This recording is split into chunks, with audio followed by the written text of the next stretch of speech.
there, TV and movie talk with a married couple. What a novel idea.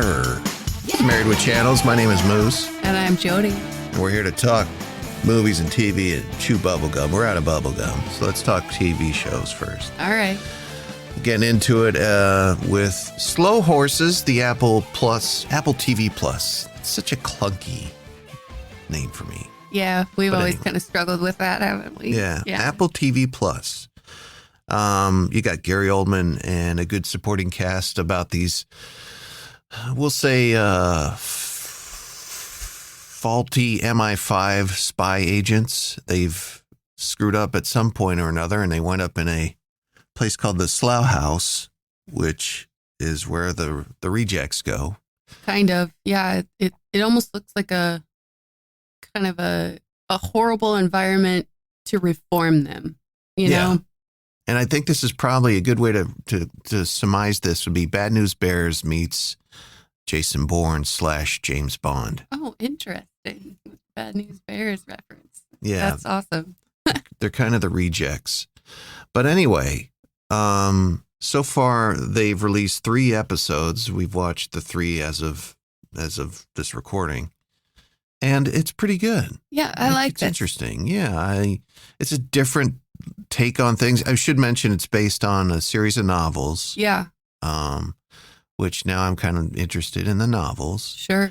I guess this season follows the first book, which is called Slow Horses. Okay.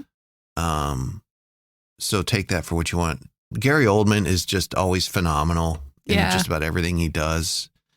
I mean, he's really good in this role. I know, but even sometimes when he pops up, even you do it. You do his Fifth Element stuff. Wear armor stones. Yes. I can't help but think of that role. Yeah. Always with him. And I got to get you to watch True Romance because you'll probably be quoting some other stuff if you watch him in that. Sure. He has a very brief but very enigmatic, memorable role.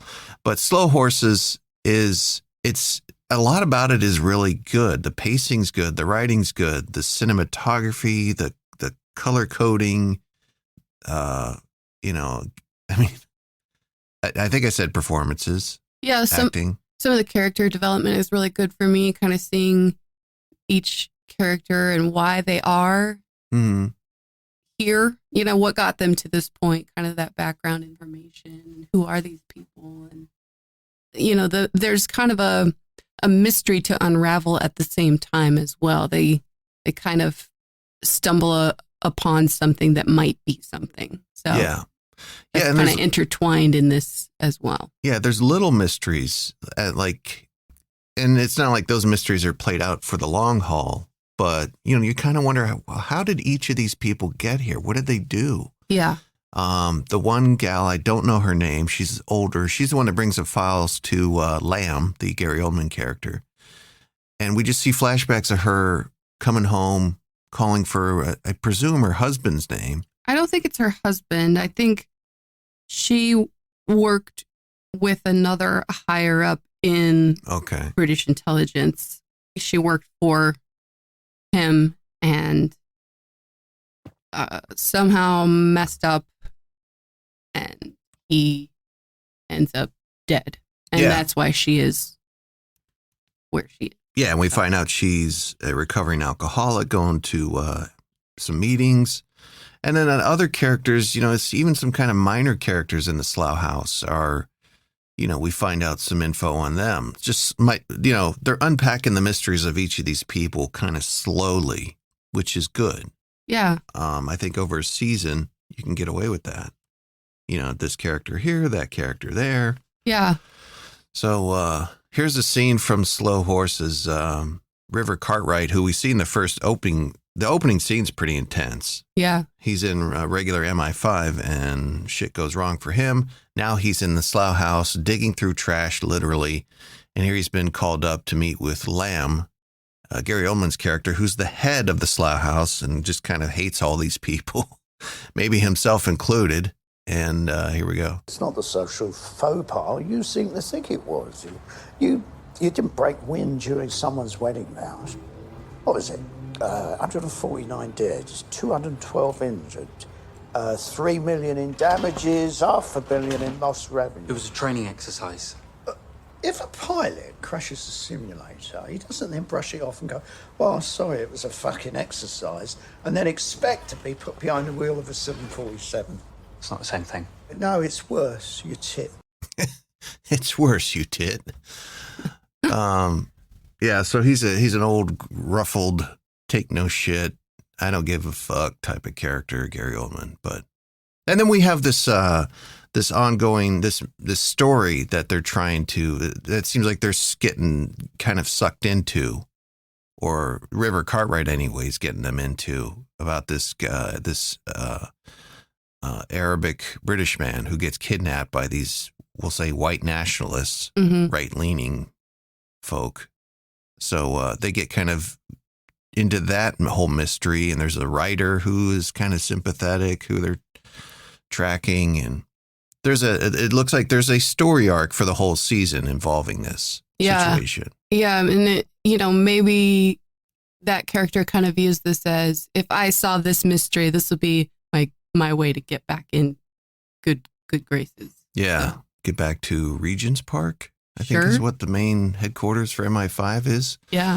At least in this story. So I want to mention too, she's maybe a bigger part is coming, but Kristen Scott Thomas is in this. And yeah, I haven't seen her in a while. Yeah. I'm sure she's been doing fine on English productions. But I thought that was a good role. Like, I could see her being the kind of the head honcho. They call her the second desk at MI5, I get her sometimes mixed up with what's her name? She played the person I'm thinking of played like the boss in one of the Jason Bourne movies. Oh. She was also she was in that good movie where she was going to be the candidate for vice president, but she had to get, I can't remember her name. I could see her face, but I get those two mixed up quite a bit. So when I initially saw Kristen Scott Thomas in this, I'm like, oh, she's working a good Joan Allen British accent. Is that her? Who are you thinking of? Yeah, that's what I'm thinking of. Yeah, I get her and Joan Allen mixed up quite a bit. Oh, interesting. The Candidate? What was that movie? You have to warn me. I can't look these things up fast enough. And speaking of that movie, which Jody's looking up right now, Gary Oldman was in that, and he played a real shady Southern senator. The Contender? The Contender, that's it. Yeah, that's a good movie. That's the one where Jeff Bridges is the president, and his power play is to offer food to people. I don't know if I've seen that movie. I think we watched it. What? No. Yeah, that's good. Yeah. Okay. We should watch it. I should watch it again because I don't recall this movie for some reason. Yeah. No, it's good. Okay. But Slow Horses, I mean, everything about the show, I think, is interesting. It's very much a British show, so you got to watch it with the subtitles on. Yes, sometimes I can't understand what they're saying. I'm like, what? Rewind? Sorry, I didn't get that line. I wonder if they have an American accent setting on the show. I don't think I would like that. It's dubbed with normal, or not normal, but it's dubbed with American voices. Is that what you mean? Yeah, much like Lupin is. Yeah. Yeah, I wouldn't want to watch it that way, but I'd be curious to see if there is, because I want to hear Gary Oldman's an American accent of Gary Oldman, who can obviously do an American accent. Yeah. I just want to hear some guy from Ohio. I don't know. I don't find those things enjoyable. I think they're better in their, regular form. Yeah. I'd rather read English subtitles. It kind of bothers me when I watch shows and they dub it in English, and it's it just doesn't seem right. I watched a little thing on a guy dubbing Squid Game. Yes. And they kind of mention how it can be a little off-putting for people watching, but a lot of people need it. Don't want to read. Sure. So I'm with you. I'd rather read it. Like Lupin, we watched it starting out with the American dub. Yeah. And it's fine, but it's just there's just something there as you watch where you're like, I'd just rather read it. Yeah. There was another show I checked out by myself that was similar. It was a Spanish, I want to say it was, it was a Spanish show, and they were on a boat, and there was kind of a mystery. But I started watching it with the English dub, and I was like, No, I just can't. It just feels awkward and strange to me. Yeah. So, But back to Slow Horses. Yeah, I'm only a little disappointed that they release it weekly. yes. It's not a full-on dump up there and you binge it if you we want. have to wait for episodes. You know how I feel about that. I know you're not a fan. I'm kind of torn. Like, I kind of want to be able to binge it, Yeah. watch it when I can, we can. But at the same time, I kind of like the old school feel of like, ooh, new episodes today, you know. You get that excitement of unwrapping the present. In my pathetic, sad little middle-aged life, yeah. Yeah. That's the one little thing that I can. I know. I hate it because I've gotten spoiled with when they dump it and we can binge it as much or as little as we have time for. Yeah. Like, that's my lifestyle right now. It's crazy. But it's worth it. It's definitely worth it. Yeah. Where, you got anything else on Slow Horses? No, it's a good show. I'm excited to keep watching it, see where it goes. All right. I'm going to use this to transition into our next topic.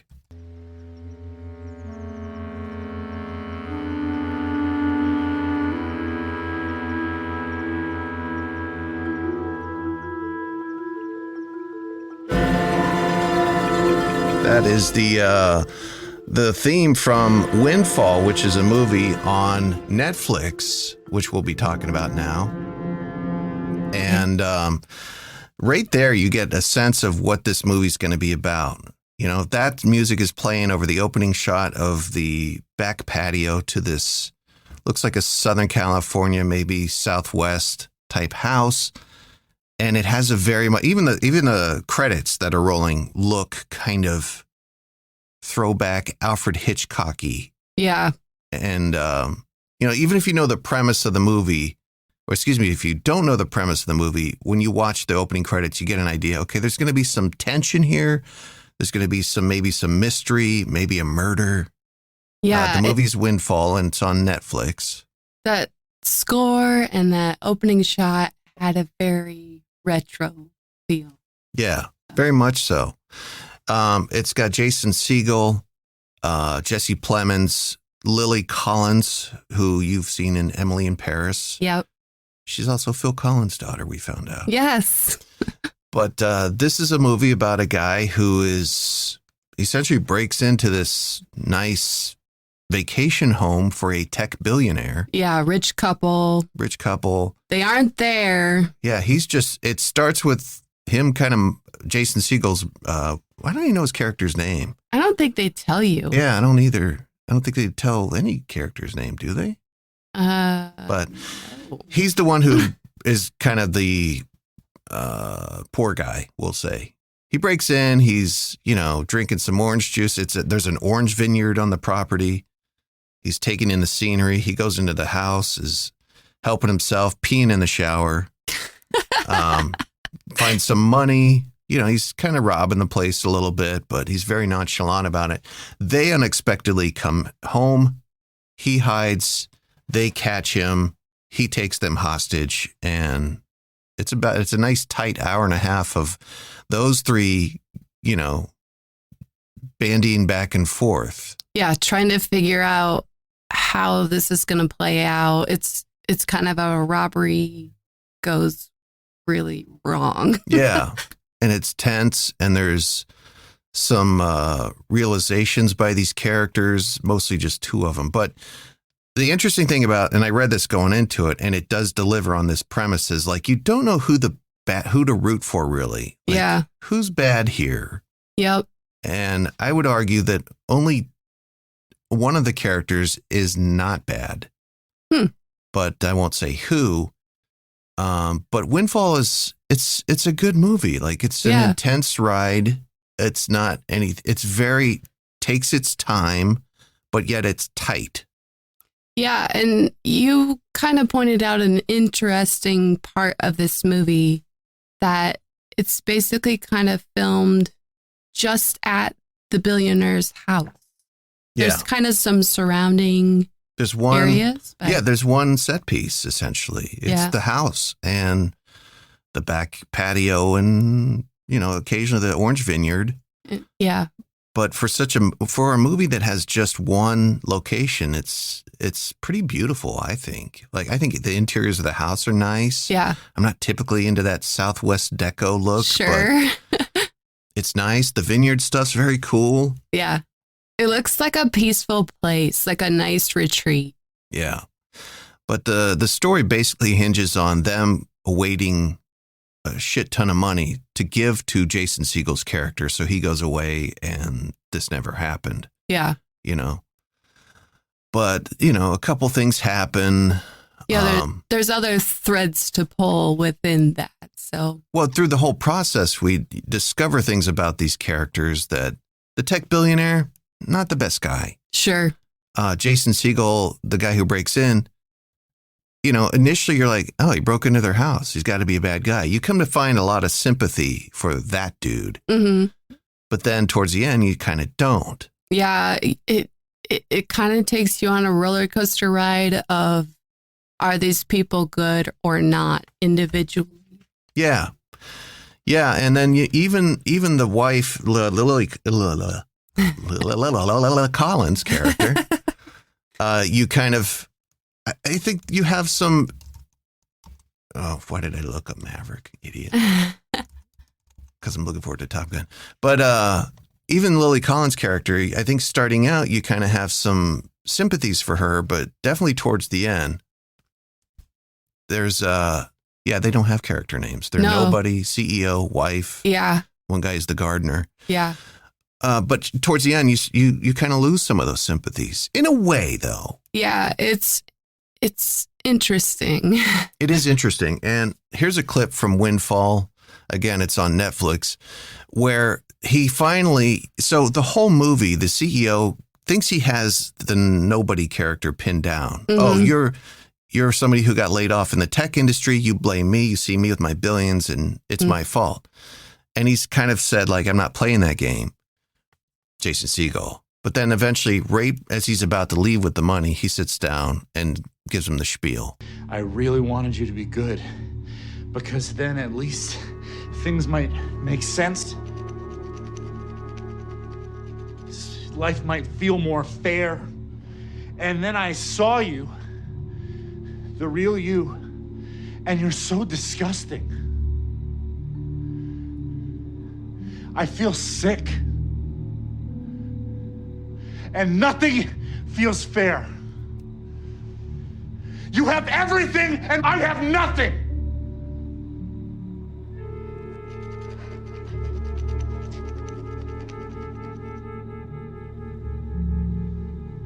At least you're alone, though, so I get to have that, right? I can pity you. You're always gonna be alone. Because I know something you don't know.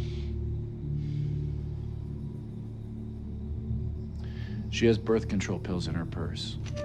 He gets up and walks out the door. And I like that he didn't tell him, like, I worked at so-and-so tech and got laid off. Yes. Mm-hmm. And I think he didn't have to tell him that stuff. He just told him, like, it doesn't matter why I'm here. Yeah. What matters is you're a vile person. Sure. And this $500,000 I'm taking from you will be nothing to you. Yeah. You have nothing. This money doesn't matter. How you treat people, how you live your life, that's what matters. Is kind of what he's saying. Yeah, kind of like all of the vacation homes, all the riches, he's still going to be empty. Yeah, yeah. And the Jesse Plemons character who plays CEO just sits there and takes it. Yeah. I think he's finally reached his wall on being smarmy and kind of cocky. But yeah, and then stuff happens soon after that kind of didn't really expect. Yeah, let's not spoil. I know, but Jason Segel, I think he's phenomenal in this. I think he's a really good actor. Look, for me, I hadn't really seen him in a dramatic role, and I thought he did a good job. And he doesn't get enough credit. Like Jason Segel, we know him from the comedies, Forgetting Sarah Marshall. What's the one with Paul Rudd, that Best Friends or something like that? Sure. But he's written a lot of stuff. He wrote The Muppets, The 5-Year Engagement. And so he's got some acting chops. He knows what he's doing, and he's pretty good in this. And also sometimes when I saw him, I hate to say this, I was reminded of Aaron Rodgers. Oh, weird. Well, he's got that like kind of, unkempt goatee going on and the kind of longish hair. And sometimes he looked like Aaron Rodgers, quarterback for the Green Bay Packers. Interesting. Who at the time of this recording has that same look. So I'm like, Aaron Rodgers just broke into Jesse Plemons' vineyard. But all kidding aside, he's really good in it. And so is Jesse Plemons and Lily Collins. And I guess the story on this is the creator, I think his name is Charlie McDowell, wanted to make a movie set in New York City with various locations.